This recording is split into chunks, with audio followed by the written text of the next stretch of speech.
कभी ऐसा लगा है कि जिंदगी बस एक ढर्रे पर चल रही है? सुबह उठो, काम पर जाओ, घर आओ और बस सब कुछ रिपीट होता रहता है और एक खालीपन सा लगता है। अगर हम कहें कि एक ऐसा शब्द है, एक जापानीज रहस्य जो ना सिर्फ इन सवालों का जवाब दे सकता है बल्कि एक खुश और लंबी जिंदगी जीने का रास्ता भी दिखा सकता है। हाँ, और ये कोई मजाक नहीं है। ये एक ऐसा कॉन्सेप्ट है जिसने दुनिया भर में लाखों लोगों की जिंदगी बदली है। आज की हमारी जो चर्चा है वो एक बहुत ही मशहूर किताब Ikigai the Japanese secret to a long and happy life पर आधारित है। और हमारी कोशिश ये समझने की है कि जापान के ओकिनावा द्वीप के लोग आखिर दुनिया में सबसे लंबी और खुशहाल जिंदगी कैसे जीते हैं, क्या है उनका राज। तो चलिए इस रहस्य को परत दर परत खोलते हैं और जानते हैं कि ये इकिगाई आखिर है क्या। तो सबसे पहला और सबसे बड़ा सवाल यही है, ये इकिगाई क्या बला है? हाँ, बहुत अच्छा सवाल है। देखिए, अगर बिल्कुल सरल भाषा में कहूं तो इकिगाई का मतलब है सुबह बिस्तर से उठने की वजह। सुबह बिस्तर से उठने की वजह? हाँ, आपकी रीजन डेथ यानी आपके होने का मकसद। जापानियों का मानना है कि हर किसी का एक इकिगाई होता है। हर किसी का? हाँ, हर किसी का। कुछ लोग उसे खोज लेते हैं और कुछ अभी भी उसकी तलाश में हैं, पर वो हर किसी के अंदर छुपा होता है। किताब में ये बात जो लिखी है ना, वो बहुत दिलचस्प है। कौन सी? कि जापान में रिटायरमेंट जैसा कोई शब्द ही नहीं है। मतलब ऐसा कोई शब्द जिसका मतलब हो कि काम को हमेशा के लिए छोड़ देना। बिल्कुल, ये बात 100% सही है। लोग अपनी पसंद का काम तब तक करते रहते हैं जब तक उनका शरीर साथ देता है। क्योंकि उनके लिए काम सिर्फ पैसा कमाना नहीं है, वो उनके जीवन का उद्देश्य है, उनका इकिगाई है। और जब आपके पास जीने का एक मकसद हो तो आप कभी रुकना ही क्यों चाहेंगे? मतलब अपना इकिगाई ढूंढना ही एक लंबी और संतुष्ट जिंदगी का पहला कदम है। किताब में ओकिनावा नाम की एक जगह का जिक्र बार बार आता है। हाँ। उसे विलेज ऑफ लॉन्जेविटी भी कहते हैं, मतलब लंबी उम्र वाले लोगों का गांव। ऐसा क्या खास है वहाँ? देखिए, ओकिनावा दुनिया के उन 5 ब्लू जोन्स में से एक है। Blue zones? हाँ, ये वो जगह हैं जहां लोग दुनिया में सबसे ज्यादा जीते हैं। ओकिनावा में 100 साल से ज्यादा उम्र के लोग दुनिया में सबसे ज्यादा हैं। कमाल है। और जब रिसर्च हुई तो पता चला कि इसका राज सिर्फ अच्छा खाना पीना नहीं है, बल्कि 4 मुख्य बातें हैं। 4 बातें?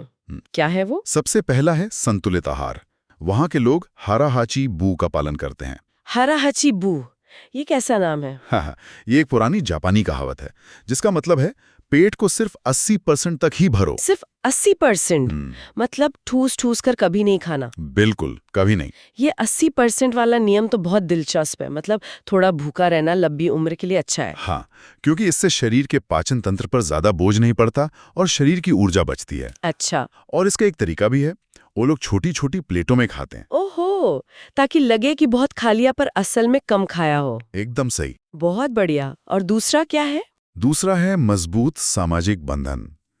वहां मोआई नाम के ग्रुप होते हैं। मोआई? हाँ, मोआई। ये ऐसे दोस्तों का ग्रुप है जो एक दूसरे का हर सुख दुख में साथ देते हैं, बिल्कुल एक परिवार की तरह। मतलब अकेलापन महसूस ही नहीं होता होगा? बिल्कुल भी नहीं। और तीसरा है हल्का व्यायाम। जिम वगैरह नहीं जाते? नहीं, वो जिम नहीं जाते, लेकिन दिन भर एक्टिव रहते हैं, जैसे बागवानी करना, पैदल चलना, ये उनकी रोज की आदत है। और चौथा? और चौथा और सबसे जरूरी, एक स्पष्ट इकिगाई यानी जीवन का एक उद्देश्य। किताब में एक और बड़ा जादुई सा कॉन्सेप्ट है, फ्लो। फ्लो? ये क्या होता है? फ्लो। सोचिए, आप कोई ऐसा काम कर रही हैं जो आपको बहुत पसंद है। ठीक है। जैसे कि पेंटिंग करना या कोई खेल खेलना, और आप उसमें इतने डूब गए, इतने ज्यादा कि आपको समय का पता ही नहीं चला। हाँ, होता है ऐसा। भूख, प्यास, चिंता सब कुछ भूल गए, बस आप हैं और आपका काम। अच्छा। इसी अवस्था को फ्लो कहते हैं। तो जब हम फ्लो में होते हैं हम सबसे ज्यादा खुश होते हैं। बिल्कुल। हमारा अहंकार, जिसे ईगो कहते हैं, वो जैसे घुल जाता है और हम उस काम का एक हिस्सा बन जाते हैं। पर क्या हम रोजमर्रा के जो बोरिंग काम होते हैं उनमें भी फ्लो पा सकते हैं? हाँ, बिल्कुल पा सकते हैं। इसे माइक्रो फ्लो कहते हैं। Micro flow? हाँ, जैसे एक उदाहरण है कि बिल गेट्स रोज रात को बर्तन धोते हैं। Bill Gates? हाँ, और उन्हें इसमें मजा आता है। बर्तन धोने में मजा? हाँ, क्योंकि वो इसे एक चुनौती की तरह लेते हैं। इसे बेहतर तरीके से कैसे करें और जल्दी कैसे करें। तो किसी भी काम को अगर हम एक चुनौती की तरह लें और पूरे ध्यान से करें तो उसमें भी आनंद मिल सकता है। बिल्कुल। इसका मतलब ये हुआ कि अपनी इकिगाई को ढूंढने का एक तरीका ये भी हो सकता है कि हम देखें कि हमें कौन से काम करने में फ्लो महसूस होता है। आपने बिल्कुल सही पकड़ा। जो काम आपको फ्लो में ले जाए, समझिए वो आपकी इकिगाई के बहुत करीब है। उसके बारे में किताब क्या कहती है? किताब बताती है कि जो लगातार बना रहने वाला ज्यादा तनाव है ना, हाँ। वो हमें अंदर से बूढ़ा कर देता है। अच्छा। सचमुच में वो हमारी कोशिकाओं को, हमारे सेल्स को नुकसान पहुंचाता है। लेकिन एक दिलचस्प बात ये भी है कि क्या थोड़ा बहुत तनाव अच्छा नहीं होता, जो हमें काम करने के लिए प्रेरित करे? बहुत अच्छा पॉइंट है। हाँ, थोड़ा बहुत तनाव अच्छा होता है। ये हमें चुनौतियों का सामना करने और एक्टिव रहने के लिए प्रेरित करता है। रिसर्च भी ये कहती है कि जो लोग चुनौतियों का सामना करते हैं वो ज्यादा लंबा जीते हैं। और सकारात्मक रवैया, क्या खुश रहने से वाकई में उम्र बढ़ती है? हाँ बिल्कुल। एक स्टडी में पाया गया कि जो लोग सबसे लंबा जीते हैं उनमें 2 बातें आम होती हैं। क्या? एक तो पॉजिटिव एटीट्यूड और दूसरा अपनी भावनाओं को संभालने की क्षमता। अच्छा। जब ओकिनावा के बुजुर्गों से बात की गई तो लगभग सबने यही कहा, चिंता मत करो, मुस्कुराते रहो। और लोगों से मिलते जुलते रहो। हाँ, उनका मानना है कि हंसना सबसे जरूरी है।